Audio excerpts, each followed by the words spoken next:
राहुल गांधी की नज़र वर्तमान में हरियाणा चुनाव पर है, पर इससे ज़्यादा भी उनकी नज़र दिल्ली, गुजरात और पश्चिम बंगाल पर है। साथ ही वो इस रणनीति पर काम कर रहे हैं कि मोदी और उनकी पार्टी भारतीय जनता पार्टी को ऐसा घेरा जाए कि अब वो आगे कोई भी चुनाव ना जीत पाए। इसीलिए हरियाणा में जब हरियाणा राज्य विधानसभा के चुनाव हो रहे हैं, उसको लेकर कांग्रेस की जो बैठक चल रही थी, उस बैठक में राहुल गांधी ने पूछ लिया कि क्या हरियाणा का चुनाव गठबंधन के तहत नहीं लड़ा जा सकता। आम आदमी पार्टी के साथ गठबंधन क्यों नहीं किया गया।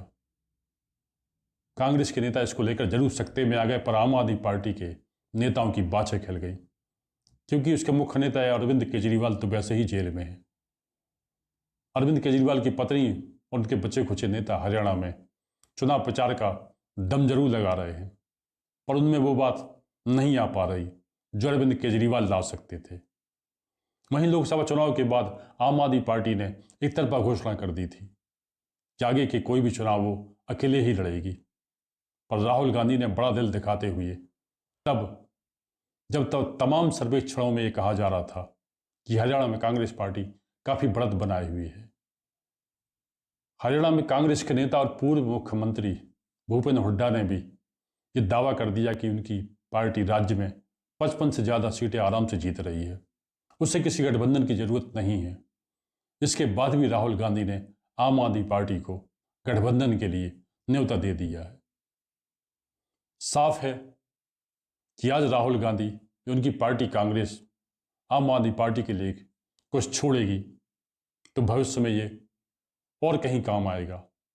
एक तो जम्मू कश्मीर और हरियाणा में जिस तरीके से सर्वेक्षण बता रहे हैं कि यहाँ कांग्रेस बढ़त में है, यदि दोनों राज्यों में कांग्रेस नीत गठबंधन की जीत होती है तो आने वाले महाराष्ट्र और झारखंड के चुनाव में एक नैरेटिव बनेगा।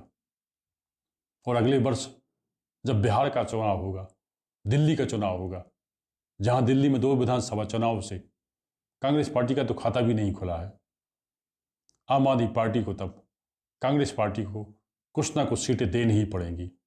और इन 6 राज्यों में यदि कांग्रेस नीत गठबंधन की जीत होती है, तब नरेंद्र मोदी अगले वर्ष जब अपने 75वां जन्मदिन मना रहे होंगे, तब उनके गठबंधन के लोग ही और खुद उनकी पार्टी के लोग ही उन पर दबाव बना रहे होंगे कि शायद उन्हें अब पद पर रहने का अधिकार नहीं है। यानी राहुल गांधी इस रणनीति पर तो चल ही रहे हैं कि अब मोदी और उनकी पार्टी भाजपा कोई भी चुनाव न जीत पाए। इन सारे चुनाव को साधने के पीछे सबसे बड़े राज्य का नंबर आएगा, वो है पश्चिम बंगाल। क्योंकि इंडिया गठबंधन में ममता बनर्जी शामिल तो हैं, पर कोई विशेष रणनीति पे या कोई इंडिया गठबंधन के किसी मुद्दे पर उन्होंने कोई रुचि दिखाई हो, ऐसा अभी तक देखने में नहीं आया है। आज की एक राहुल गांधी की दरिया दिली ममता को भी पिघलने पे मजबूर कर देगी। 2026 में जब पश्चिम बंगाल में विधानसभा के चुनाव होंगे, तब कांग्रेस पार्टी को आज की इस कुर्बानी का लाभ मिल सकता है।